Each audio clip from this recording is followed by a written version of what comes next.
Hi there. I remember quite a few years ago sitting exactly where you are now with my drink in hand, and it's the evening, and I'm scrolling through um, the internet looking at videos and things like that. And I was wondering if I had a drinking problem. I would even go through and search if there were any online groups or where I would actually go to seek help, who I could talk to determine if there was help out there for me to quit drinking. Or if I even had a problem, I would go through questions and things like that, Google it, and see how many of the criteria that I fit to see if I was an alcoholic, I guess, or, if I had a problem. More than 11 years ago, alcohol was a constant companion. I used it as a way to numb my feelings. I was going through some issues at the time, and through my adult life and things like that, things were coming up, and I moved out of the house. I had been divorced, and I lived alone. And I think as part of that, as trying to deal with the loneliness and things like that and feelings, I started drinking alcohol.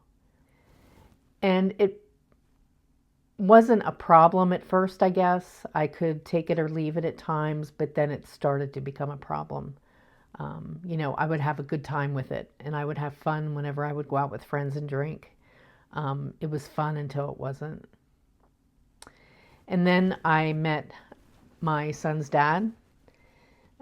After a couple of years, we split up. My son was a year old, and I was living in my own house, and we had to arrange for custody of my son, who was only a year old. And that just broke me. That broke my heart. We had to share custody. My son had to leave me at 1 year old to go and spend a few days with his father, which his dad was entitled to, and his son needed to spend time with his dad, but it broke my heart. And I was so depressed, and I would lay on the couch and or sit around in the house in the dark and drink the entire time he was gone, just to numb those feelings and get through it.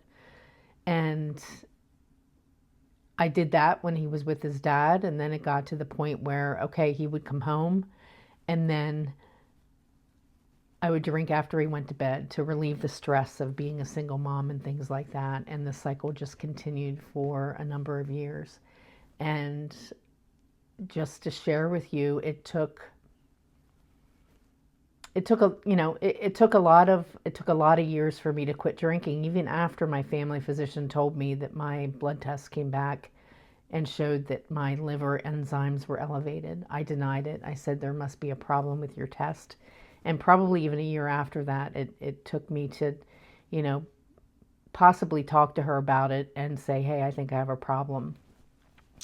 But this just goes to show you that it takes time. It takes courage to quit drinking. And if you think that you have a problem, you have come to the right place. I know where you're at. I know how you feel, and I know what helped me to cut back or to stop completely. So I just want to share that with you today. Share some ideas and suggestions and things like that. So this is what I drink now. I always enjoyed tea from the time that I was a young girl.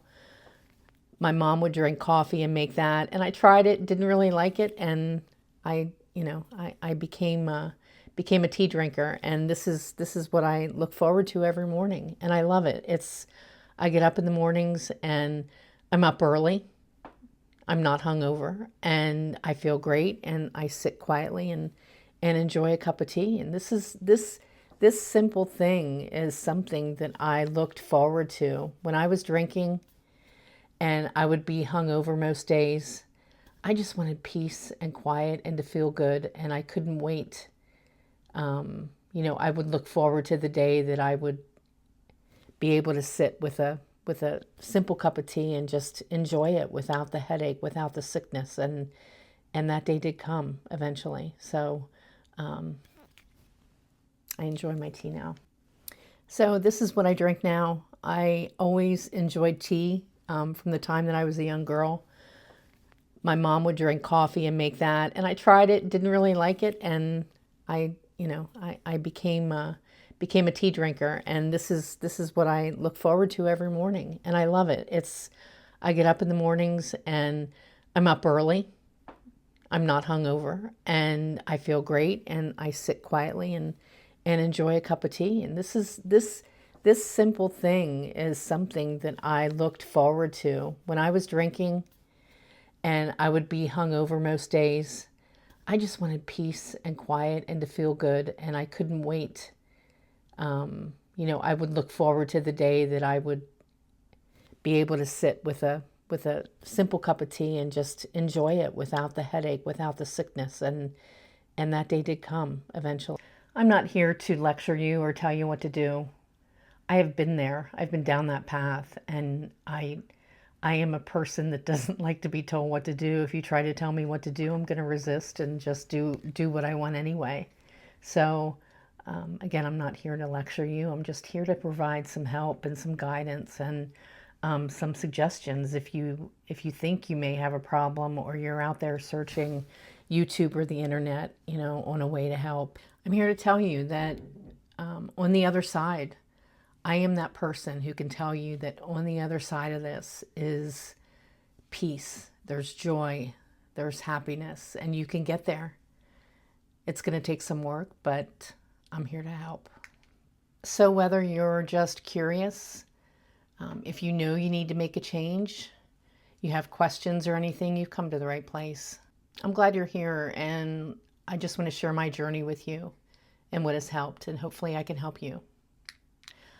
I'm going to share with you the time that I finally decided that I needed to quit drinking. And it was during one of the most difficult times of my life. My mom had become sick, and she was not doing well for over a period of about a few months. And she, like I said, she was not well. She ended up, very sick. She was in the hospital, and she passed away. And that was the opportunity for me to numb those feelings and push those feelings down. I would drink. I can't, especially those first few days after it happened. The grief, if you've been through it, that grief of losing a parent, losing a mother is just it's heart wrenching. And I remember trying to push those feelings down with alcohol and drink, and I would drink. I got to the point where I was drinking more and more, and it was taking more alcohol for me to get drunk and to try to push those feelings down. And what I learned is that you can't numb grief. Grief is not something that you can push away. I would drink and I would cry and I would sob and cry because you can't push those feelings away. That grief is just something that does not go away regardless of, whether or not you try to drink it away or forget about it. And you've got to deal with those feelings. So one night I was drinking, and I remember I was sitting on the steps of my house and sobbing and crying. And I thought, I am either going to drink myself to death, or I've got to quit drinking and deal with these feelings, this grief that I'm feeling, this loss of my mother. And it took a little bit, it took a few weeks, but I did it. I quit drinking, and those months of dealing without alcohol to numb those feelings and also trying to deal with that grief was unimaginable, but I did it.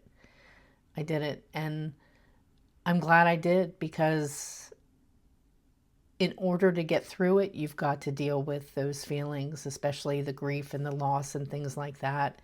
And if you don't, if you push it down, any kind of situation where you're trying to deal with grief, loss, anything, any kind of, past trauma, anything like that, if you continue to drink and push those feelings away, you're not going to deal with it. You're going to continue to have those feelings. And I can tell you,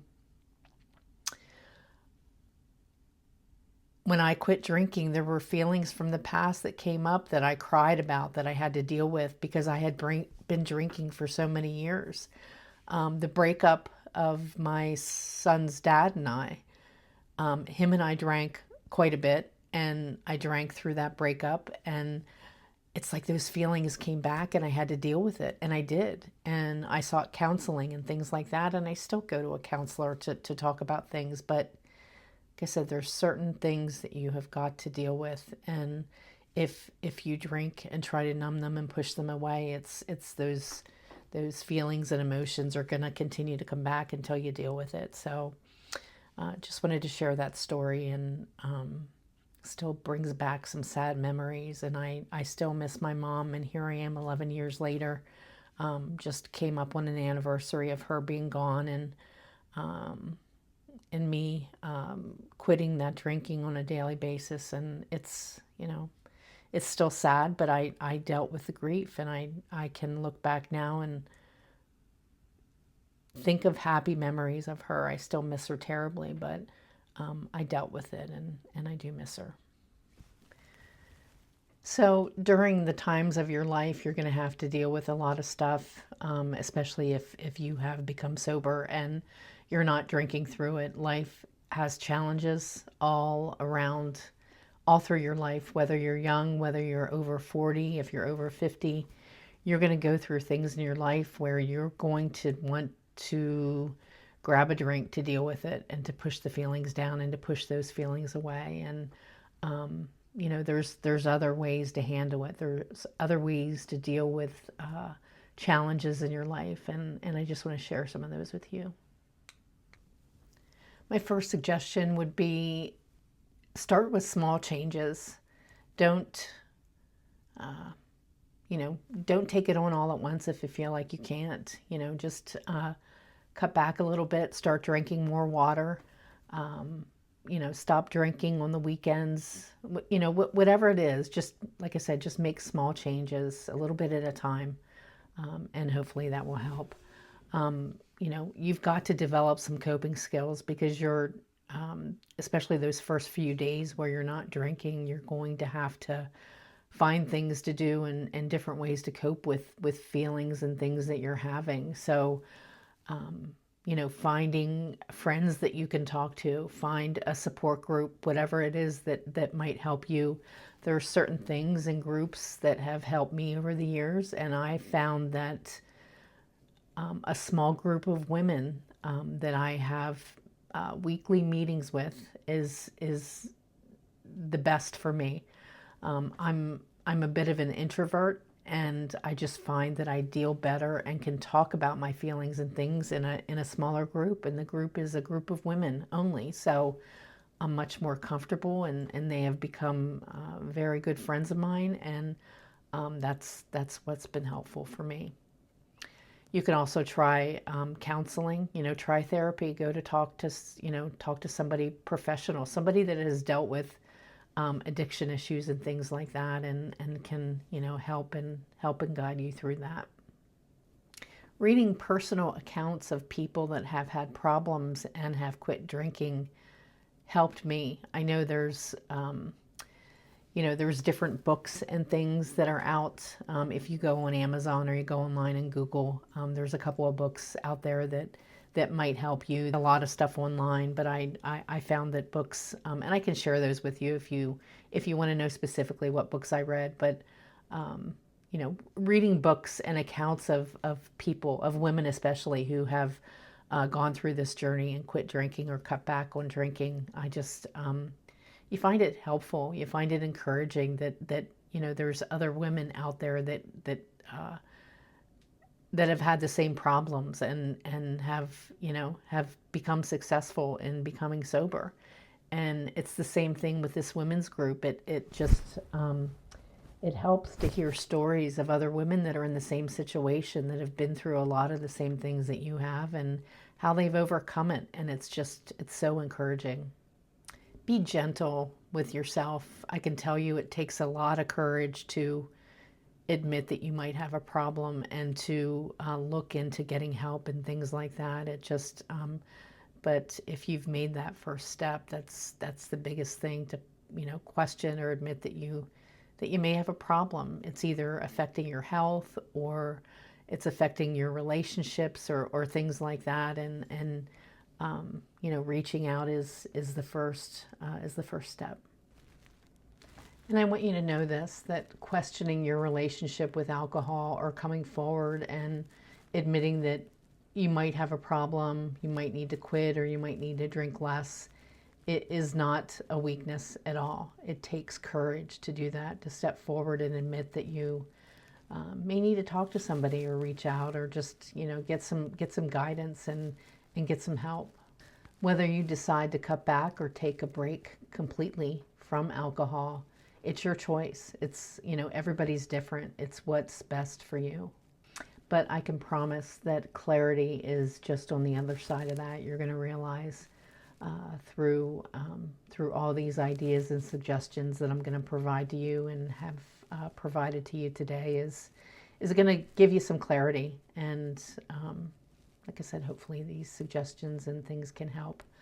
I think we need to come together as a community of women. Like I said, I've found the most support and lovely relationships in this group of women that I meet with on a weekly basis in person, and it's in my area. And meeting in person, we do it. We met in person. Now we do it over Zoom, and it's just you develop those relationships, and I think just that support that you get from other women is so helpful. So share in the comments. Let me know if you have any questions or if